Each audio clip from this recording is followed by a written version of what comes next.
ሰርጀሪ ትደረጋለሽ እስከ 1 ሚሊዮን ያስፈልጋል።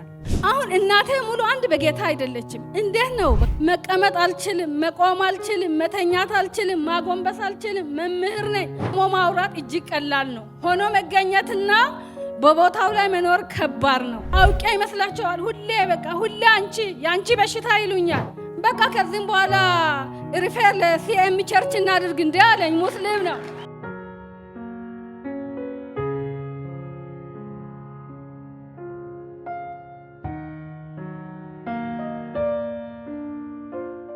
እሺ፣ የሻረግ ኢብራሂም ይባላለሁ። የመጣሁት ከአርባ ምንጭ ነው።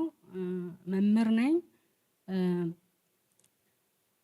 ታመምኩኝ። ወገበን ለረጅም ጊዜ 7 ዓመት 6 ዓመት ከዛም ይበልጣል እየታመምኩ ነው። ግን እኔ ብርድ ነው በማለት ብርድ ብዬ ነው ያለሁት። እኛ ጋር ወንዝ ትልቅ ወንዝ አለ። ጠዋት 11 ሰዓት እየሄድኩኝ እዛ ወንዝ ገባለሁ። ለረጅም ጊዜ ክላስ ገብቼ ማስተማር አልችልም፣ መቀመጥ አልችልም፣ መነሳት አልችልም። ኑሮዬ ስቃይ ነው። እጅግ በጣም ከባድ ነገር ነው። በተለምዶ በቃ ብርድ ከሆነ ወንዝ ስትሄዱ ነው፣ ሌላ ምንም መፍትሄ የለም። ሐኪም ቤትም ሲሄድ ያው መድኃኒት የተወሰነ መድኃኒት ይሰጡኛል።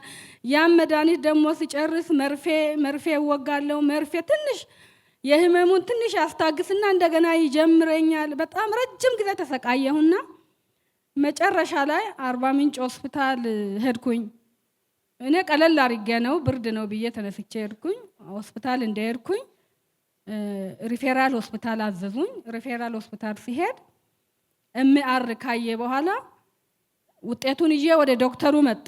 ለሁለት በጣም ተነጋገሩና አስደንጋጭ ዜና ነው፣ ግን እስቲ ድጋሚ ስንስካን ታይ አሉኝ። መጣሁና እንደገና ስንስካን ታይቼ ሲሄድ አንቺ ወገብሽ ተሰብሯል፣ ስለዚህ ወገቤ ስለተሰበረ አርባ ምንጭ ሆስፒታል መስራት አንችልም። ዲስክ ቢሆን ቀላል ነው። ይሄ ደግሞ አዲስ አበባ አላርት ሆስፒታል ትሄጃለሽ። እዛ ጋር ሽቦ ገብቶ ሰርጀሪ ትደረጋለሽ። ግን በጤና መድን ምናምን ስለማይሰራ እስከ 1 ሚሊዮን ያስፈልጋል። እኔ እኮ መምህር ነኝ። ሲጀመር ደግሞ ሁለት ልጆች ካላባት አሳዳጊ ነኝ። ዶክተር የምትረዳኝ ነገር ካለ እዚህ እርዳኝ ስለው እኔ ምንም የምረዳሽ እኔ መርዳት ብችል እረዳሻለሁ፣ ግን እኔ አንቺን መርዳት አልችልም። ያለሽ አማራጭ እዛ መሄድ ነው አለ። እያለቀስኩኝ ወደ ቤት መጣሁኝ። እናቴ ደግሞ ረጅም ጊዜ ግን በጌታ አይደለችም። ቻይናል ታያለች፣ ትከታተላለች። በጣም ሁሌ እንድትላለች ዶክተር ተስፋዬን ይሄ ዝምተኛ ልጄ ነው ትላለች። 8 ሰዓት ታያለች። በቃ ሁሌ ሌሊቱን በቃ አተኛም። እሷ ሌሊቱን እንዳየች ታድራለች። ከዛ እንዲህ አለችኝ። ስመጣ እንዲህ አለችኝ። ምንድነው አለ። ባክሽ እንዲህ ተብያለሁ ስል የትም አትሄጂም አለች። የትም አትሄጂም አንቺ አሁን ብላም አይነካሽም፣ ምንም አትሆኝም፣ ቀጥ ብለሽ እሱ ጋር ሂጂ አለችኝ። በቃ እሱ ጋር ሂጂ ትፈወሻለሽ አለችኝ። ሐሙስ ሮብ ነው አርባ ምንጭ ሆስፒታል ያን የሰጠኝ። ሐሙስ እኔ ትንሽ ቆይቼ እሄዳለሁ ስል ሄደችና ዘመን ባስ ትኬት ቆረጠች። ሂጂ አለችኝ። መጣሁ። እኔ መጥቼ ዝጋ ቤርጎ ይዤ በእውነት ነው የሚላችሁ ቤርጎ ይዤ እዚህ መጣሁና የሆኑ አገልጋዮችን አግኝቼ ተናግሬ ሂጄ ስል እሷ እንዳለች አላገኘሽውም እንዳለችኝ። ዝም ብሎ እኮ የሚገኝ አይደለም ነገ አልኳት። ነገ ከእንትኑ በኋላ ነው ስላት እንዲህ አለች። እሱ እንኳን ባይደርስሽ አለች ማግኘት ባቺ ገፍትሪውና ልብሱን ነክተሽ ነይ ትድኛለሽ አለች። በእውነት ነው የምላችሁ። እንዴት አልኳት። እንዴት ስላት እቺ እንኳን 12 ዓመት ደም የሚፈሳት ሴት ያ ህዝብ መሀል አይደል እንደ ጌታን ጨርቅ ይዛ የተፈወሰችው። ግድ የለም በቃ እሱን ካላገኘሽ ማግኘት ካልቻልሽ ገፍትሪውና ልብሱን ነክተሽ ወገብሽን ነክተሽ ነው ያለችኝ። ዝም ብዬ ሰዓት እንዲህ አለች። እኔ እንኳን አለች በዚህ እድሜ ወደ ሌላው ቦታ መግባት አያምርብኝም። እኔ ግን ቻይናል ሳይ ይሄን ያህል እምነት ካለ አንቺ ለምንድን ነው የምትጠራጠሪው? ምንድን ነው የሚያጠራጥርሽ? ጌታ ያድናል፣ ጌታ ያድናል። ድነሽ ለምስክርነት ነው የምትሄጂው አለች። አሜን ብዬ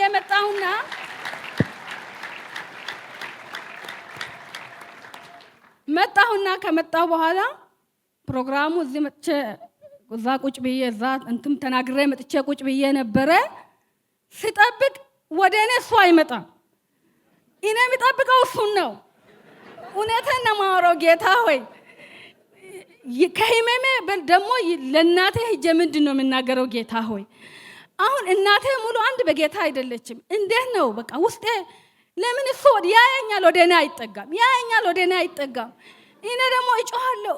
የሆነች አገልጋይ ድምፅሽን ቀንሺ ትለኛለች። ህመሙ እያሳበደኝ ነው። ከኋላ እሱ ወደ እኔ ይመጣል ስል እሱ ወደዛ ሄደ። እሱ ወደዛ ሲሄድ በቃ ውስጤ አዘነና ዝም ብዬ አየዋለሁ። እሱን ነው የሚከታተለው። እኔ ከኋላ እግዚአብሔር ይመስገን ያኛው ፓስተር ያዘኝ።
እንትን ስለኝ የሆነ ወገቤ ያቃጥለኝ ነበር እንደምጥሚጣ በርበሬ። አሁን ላይ እንዲህ ሰዎች ስናይ ቀላል ነው፣ ማውራት ቀላል ነው፣ ቦታው ላይ ሆኖ መገኘት ነው። በቃ ካብያለኝ ስነካኝ ቫይብሬት ይሰማኛል፣ ግን እየቀዘቀዘኝ ነው፣ ሰውነቴ እየቀዘቀዘኝ ነው። ከዛም በኋላ ራሴን መቆጣጠር አልቻልኩም። ከዛም በኋላ እግዚአብሔር ይመስገን ሳውቅ ከእግር እስከ ጭንቅላት ድረስ ቅዝቃዜ ተሰማኝ። ከዛ በኋላ የሆንኩትን አላውቅም። እግዚአብሔር ረዳኝ። በእውነት ነው የሚላችሁ እግዚአብሔር ረዳኝ። ሃሌሉያ! እግዚአብሔር ይመስገን በእውነት ሃሌሉያ። ሰዎች ቀላል ነው፣ ዛሬ ቆሞ ማውራት እጅግ ቀላል ነው። ሆኖ መገኘትና በቦታው ላይ መኖር ከባድ ነው። መቀመጥ አልችልም፣ መቆም አልችልም፣ መተኛት አልችልም፣ ማጎንበስ አልችልም። መምህር ነኝ፣ ቆሜ ማስተማር አልችልም። ከወገቤ የተነሳ እጄ አይሰራም። ክላስ ገብቼ መጻፍ ለኔ ከባድ ነው። በቃ እኔ የሆነ ስል እዛ ጋር ራስ መምህራን ደግሞ አውቄ ይመስላቸዋል። ሁሌ ያንቺ በሽታ ይሉኛል። መፍትሄ የለም። መፍትሄ የተገኘው እዚህ ነው። በእውነት እውነት ነው።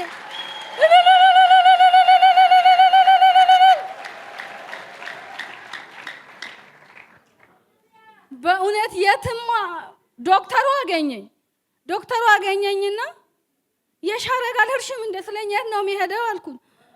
የት ነው የሚሄደው? ሰርጀሪ አልተደረሽም ስለኝ እኔ እኮ አንተ ያወጅከውን አዋጅ ሲኤም ቸርች ሄጄ ፈረሰ ተፈወስኩኝ ስለው እንዲህ